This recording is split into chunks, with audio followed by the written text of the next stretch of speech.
July 25, 1944, the hedgerows of Normandy. Sergeant Lafayette Pool, commanding his Sherman tank named In the Mood, sat motionless behind a wall of ancient earth and tangled roots.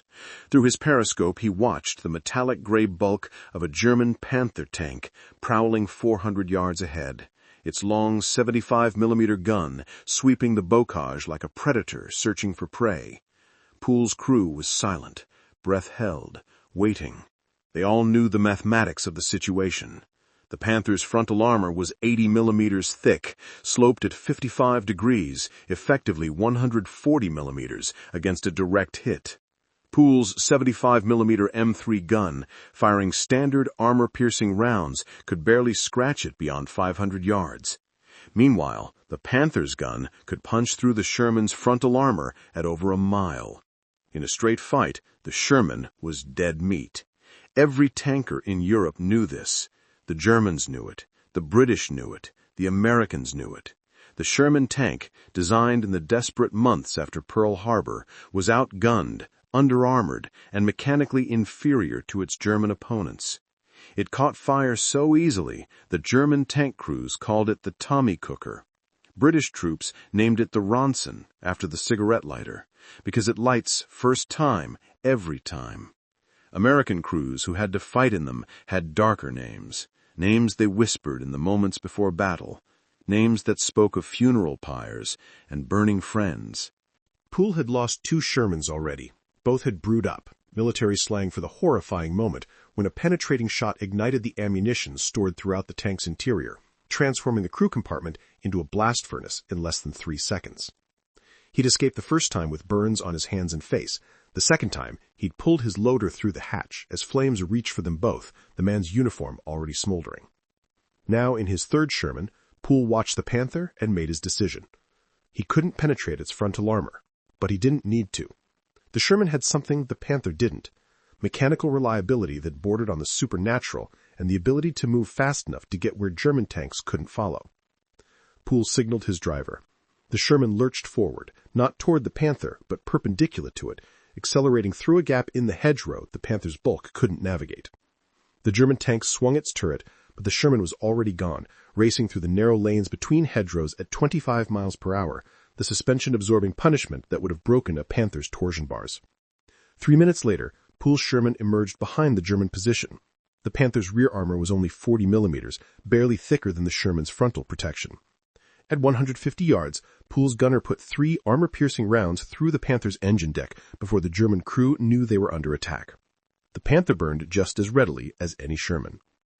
This was the Sherman's war, not the war the designers had imagined, not the war the generals had planned, but the war that actually happened.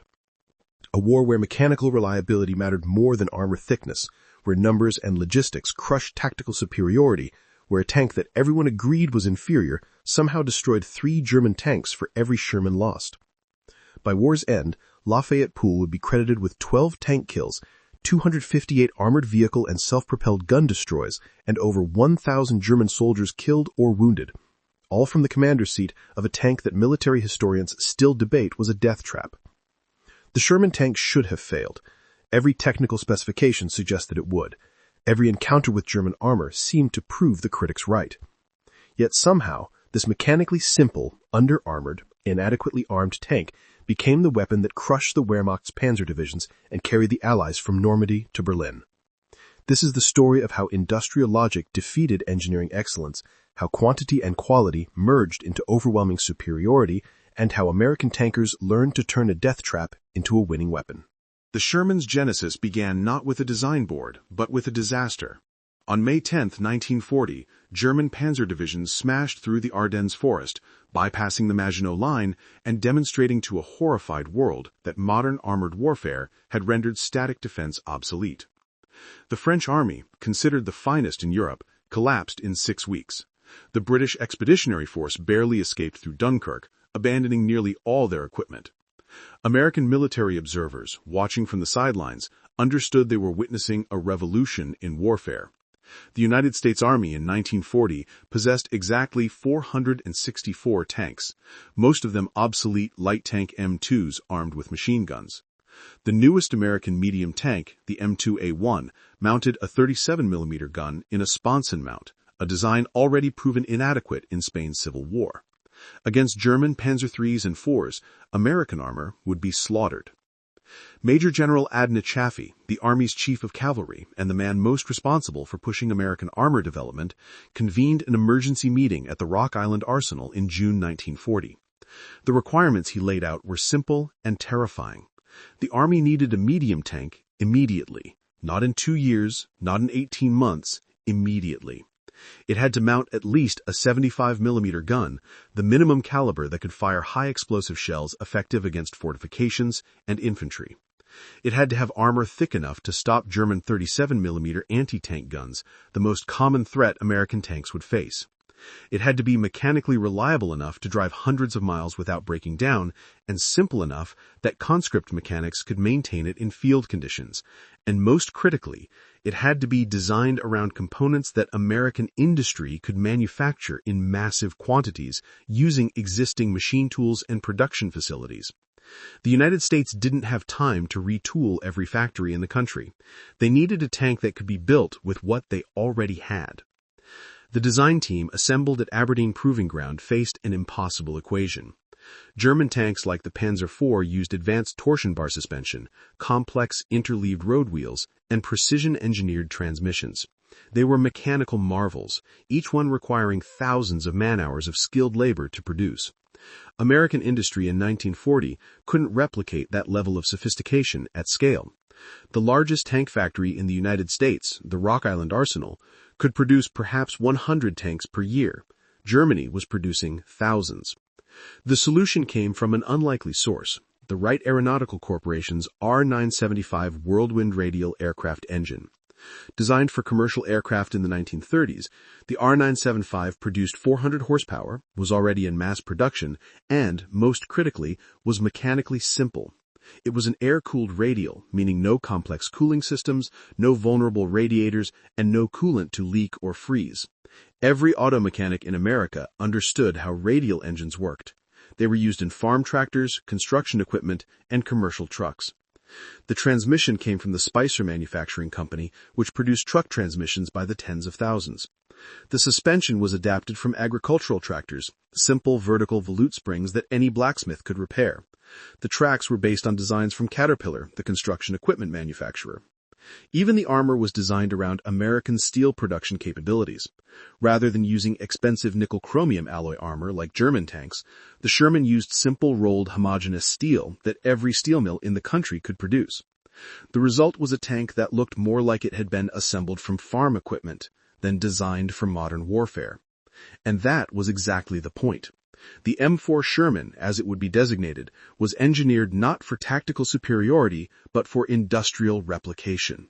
Every component was standardized, interchangeable, and simple enough that workers with minimal training could assemble it. The first pilot model rolled out of the Lima Locomotive Works on February 2, 1941, 10 months before Pearl Harbor. It weighed 30 tons, mounted a 75mm M3 gun in a fully rotating turret, had 51mm of frontal armor, and could reach 25 miles per hour on roads. By the standards of 1941, it was a respectable medium tank, roughly equivalent to the German Panzer IV Aus F. But even as the first Shermans entered production, military observers were already expressing concerns. The 75mm gun, while adequate for 1941, was a low-velocity weapon, designed primarily for firing high-explosive shells. Its armor-piercing capability was limited. The armor, while sufficient against 37mm guns, would struggle against the 50 and 75mm weapons German tanks were increasingly mounting. The gasoline engine, while simple and reliable, was a fire hazard. German tanks used diesel, which was far less flammable. British tank experts reviewing the Sherman specifications in early 1942 noted these deficiencies in a report to the War Office. The American M4 represents a triumph of production engineering over combat effectiveness. It will be adequate against current German armor, but may prove vulnerable as German tank development continues. We recommend the Americans consider diesel engines and heavier armor for future variants. The Americans noted the concerns and continued production anyway. They didn't have time for perfection. They needed tanks, thousands of them, and they needed them immediately. The Sherman's first combat test came not in Europe, but in North Africa, where British and American forces were locked in a desperate struggle against Field Marshal Erwin Rommel's Afrique Corps. In October 1942, Lieutenant General Bernard Montgomery's 8th Army launched Operation Lightfoot, the Second Battle of El Alamein, with 252 Sherman tanks shipped directly from American factories. British tankers, accustomed to their own inadequate designs, approached the Shermans with cautious optimism. Lieutenant Colonel William Wayneman, commanding the 2nd Gloucestershire Hussars, recorded his first impression in his war diary. "The American tank is roomier than anything we've used before. 5 crew members can actually move about without constantly bumping into each other. The gyro stabilizer on the main gun is extraordinary, allowing us to fire accurately while moving, something our British tanks cannot do.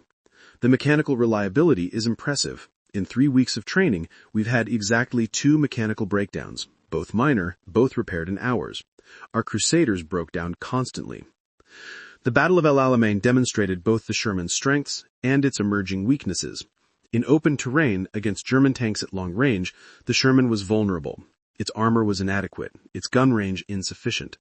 But in close terrain, where American advantages in numbers, mechanical reliability, and training could be leveraged, the Sherman could win. Major General Orlando Ward, commanding the 1st Armored Division, noted in a report to General Eisenhower after the Battle of Kasserine Pass, "The Sherman is not a superior tank in terms of armor or firepower. It is, however, a superior weapon system when considered as part of a combined arms force. Its mechanical reliability means we can maneuver where German tanks cannot. Its standardized parts mean we can repair battle damage overnight. And most critically, for every Sherman we lose, we can field 3 replacements within a week. The Germans cannot replace their losses at all. This is a war of industrial attrition, and we are winning it." But American tankers didn't care about industrial attrition statistics when German 88s were blowing their friends apart. They cared about survival, and the Sherman's reputation as a death trap was beginning to solidify. The nickname Ronson, after the lighter company's slogan, "Lights first time, every time," appeared in soldier letters home as early as January 1943. Crews began demanding modifications, anything that might improve their chances.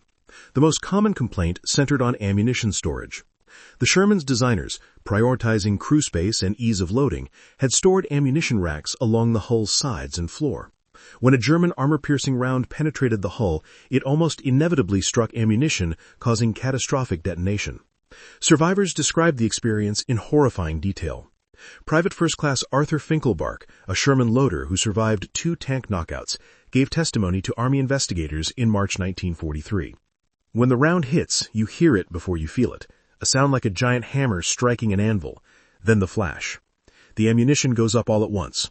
You don't have time to think, only react. My training saved me. Hatch, roll, run. I was out in less than 2 seconds. My tank commander wasn't that fast. He was still in the turret when the ammunition cooked off. There wasn't enough left of him to bury." The Army's Ordnance Department, receiving hundreds of similar reports, began developing modifications. The most critical was wet ammunition storage, placing ammunition racks in glycerin-filled jackets that would absorb heat and suppress fires. Sherman tanks equipped with wet stowage, designated M4A1 76W and later variants, showed dramatically reduced fire rates when penetrated. A penetrating hit on a wet stowage Sherman resulted in catastrophic fire only about 10 to 15% of the time, compared to over 60% for earlier models. But wet stowage tanks didn't begin reaching combat units until late 1944, meaning the majority of Shermans that fought through Italy and France had the original dry stowage system. American tankers would have to fight in rolling ammunition dumps for another 18 months. The second major modification addressed the Sherman's inadequate firepower. The 75mm M3 gun, adequate in 1942, was obsolete by 1943. German tank development had accelerated dramatically. The Panzer IV Aus J mounted a long-barreled 75mm gun that could penetrate Sherman armor at 1,500 yards. The new Panther tank, first encountered in July 1943, mounted a high-velocity 75mm gun that could destroy Shermans at ranges exceeding 2,000 yards. The Tiger I, with its 88mm gun, could kill Shermans at 3,000 yards. American tankers desperately needed a more powerful gun. The solution was the 76mm M1 high-velocity gun, a weapon with nearly double the armor penetration of the original 75mm. Testing at Aberdeen Proving Ground in early 1943 showed the 76mm could penetrate 93mm of armor at 1,000 yards, enough to threaten Panthers from the side and Panzer IVs from any angle. But installing the 76mm gun required a complete turret redesign. The new turret was larger, heavier, and more expensive to produce.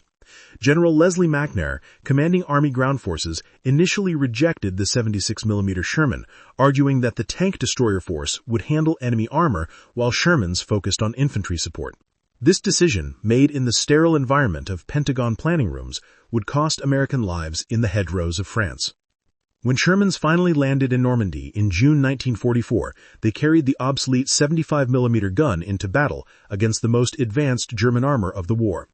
The bocage fighting that followed would prove McNair catastrophically wrong.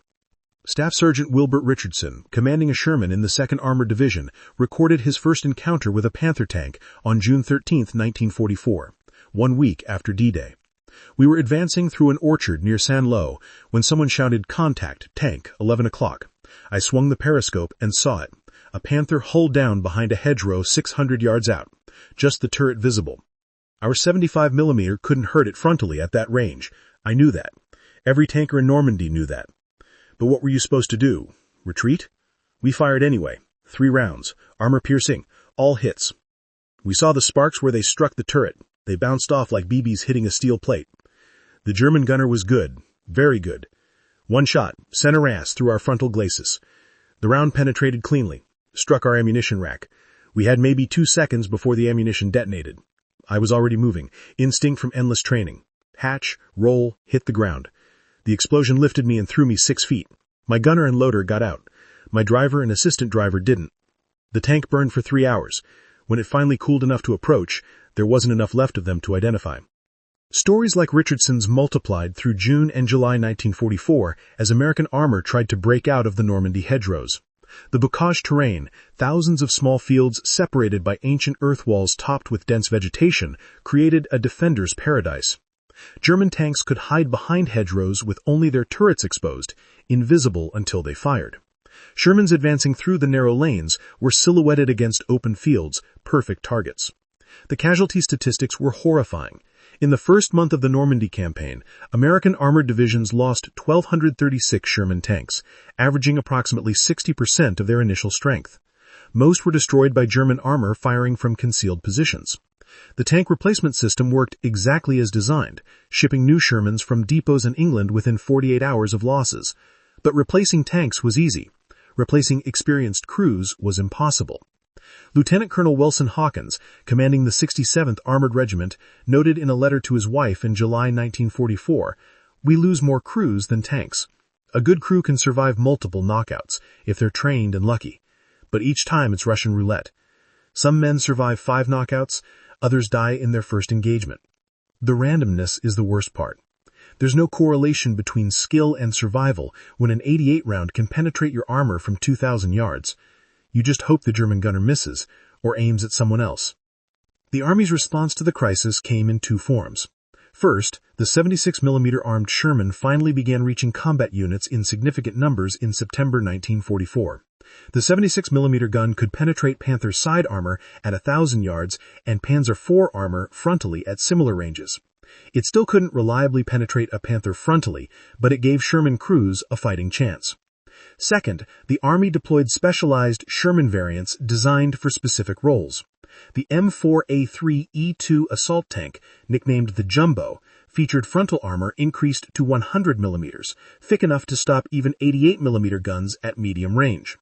Only 254 Jumbos were produced, but they proved invaluable in leading assaults where Sherman vulnerability had previously made advances suicidal. The M4 E8, featuring improved suspension and the 76mm gun, became the standard production model from January 1945 onward. But the most devastating Sherman variant emerged not from American factories, but from British workshops. In 1944, British tankers began mounting the fearsome 17-pounder anti-tank gun in Sherman hulls. The resulting tank, called the Sherman Firefly, could penetrate Tiger frontal armor at 1,000 yards and Panther armor at even greater ranges.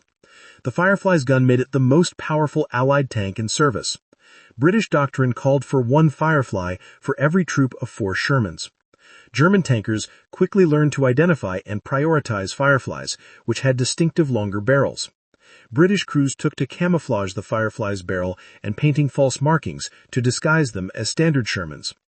Lieutenant John Gorman, commanding a Firefly in the 1st Northamptonshire Yeomanry, described his first kill during Operation Market Garden. We were supporting the Irish Guards' advance near Eindhoven when a Panther appeared at 1,200 yards, hull down behind a rise. The other Shermans in my troop opened fire, but couldn't penetrate at that range. I ordered my gunner to engage. He put the crosshair center mass and fired. The 17-pounder's recoil is tremendous, far more violent than the 75mm. The entire tank rocks backward, but the round flew true. It struck the Panther turret face and penetrated cleanly.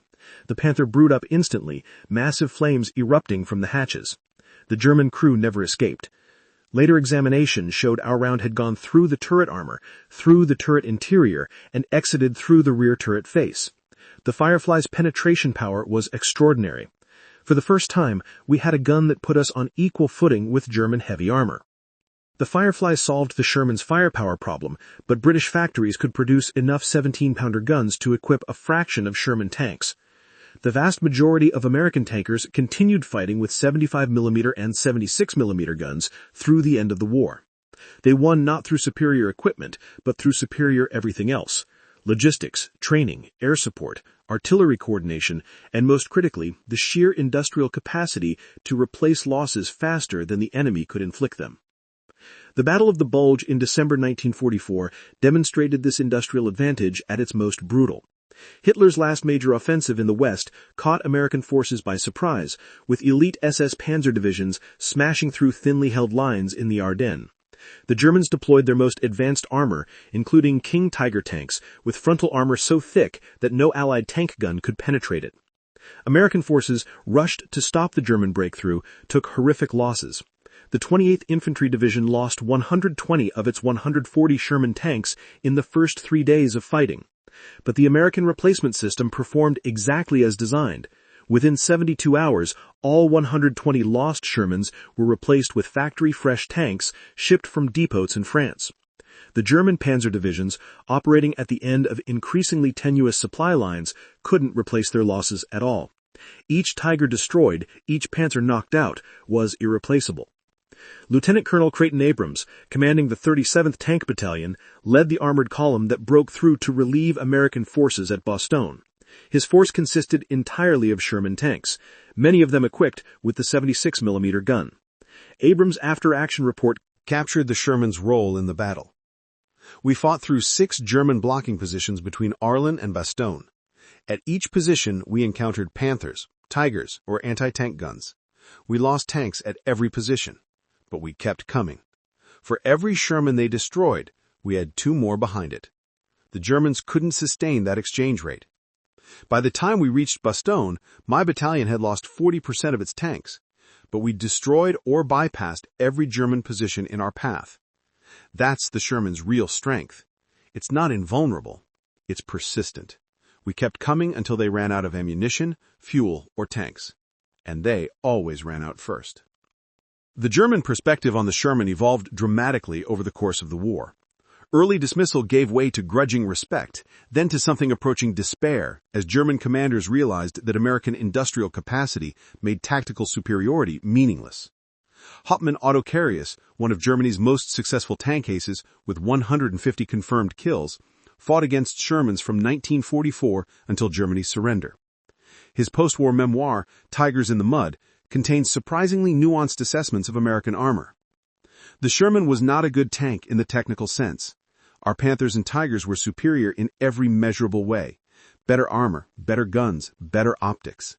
In a duel between a Sherman and a Tiger, the Tiger would win every time, assuming both crews were equally skilled. But wars are not won by duels. The Americans understood this. They never fought us one tank against one tank. They coordinated infantry, artillery, and air power. When Shermans attacked, they came in groups of 10 or 20, supported by fighter bombers and artillery. Even a Tiger couldn't survive being simultaneously engaged by 5 Shermans from different directions while being bombed from above. The Sherman's technical inferiority became irrelevant because the Americans never allowed fair fights. They created overwhelming local superiority through coordination and numbers.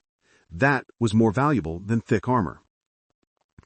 German tankers also noted the psychological impact of facing an apparently inexhaustible supply of American armor.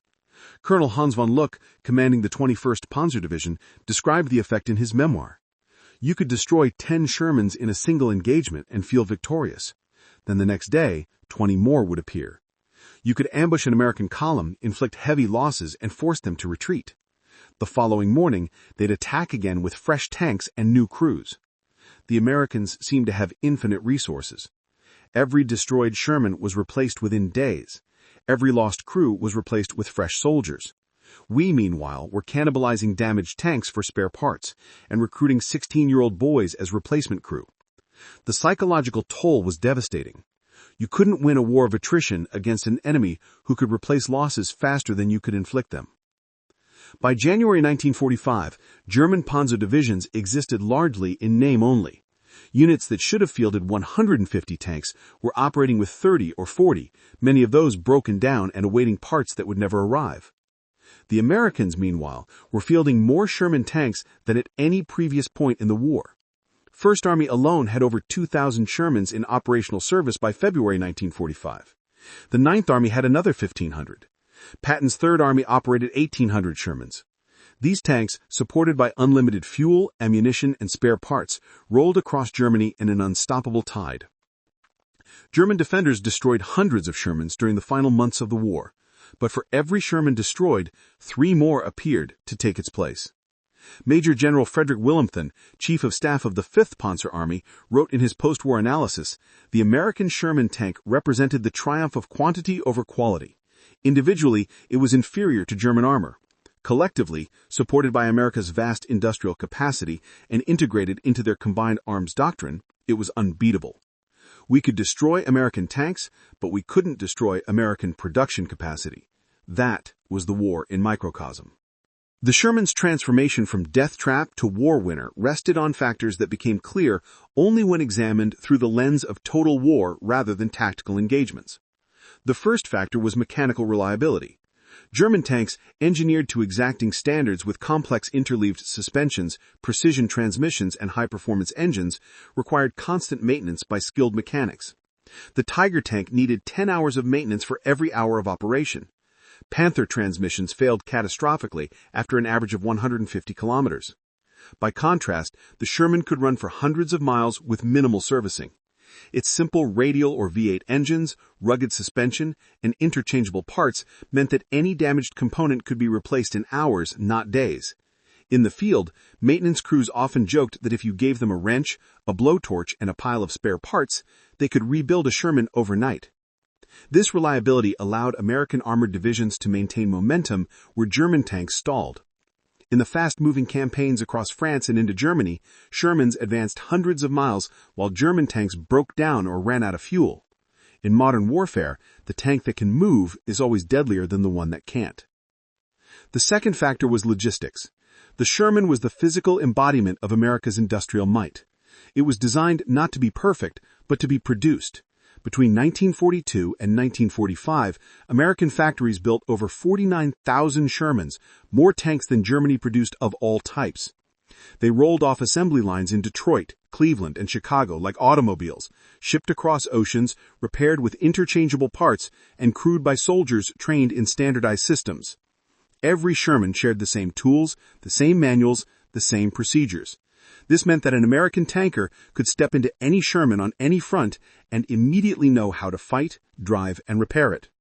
That level of standardization was something the Axis never achieved. The third factor was doctrine. The U.S. Army never intended the Sherman to fight alone. It was part of a system, a synchronized war machine where tanks, infantry, artillery, and air power worked as one. If a Sherman couldn't defeat a Panther, P-47 Thunderbolts and P-51 Mustangs could. If a German ambush pinned down a column, artillery could erase the position in minutes. Every Sherman was a node in a vast coordinated network of firepower. The Germans fought with superior machines, the Americans fought with superior systems. And the final factor was human. Sherman crews drawn from farms, cities, and factories across America adapted to their flawed machines with astonishing courage and creativity. They welded spare track links to their hulls for extra armor, stuffed sandbags and concrete along their fronts, and painted deceptive markings to confuse enemy gunners. They gave their tanks names: In the Mood, Thunderbolt, Fireball, Battling Bitch, turning cold steel into something personal, something alive. They climbed into machines they knew might burn, and they fought anyway. By May 1945, the same tank that soldiers had cursed as a death trap was rumbling through the ruins of Berlin. It had outlasted every German design that sought to destroy it. The Tiger and Panther were marvels of engineering, but they died with their factories. The Sherman was crude, flawed, and terrifying to those inside it, but it was also unstoppable. In the end, the M4 Sherman didn't win the war because it was the best tank.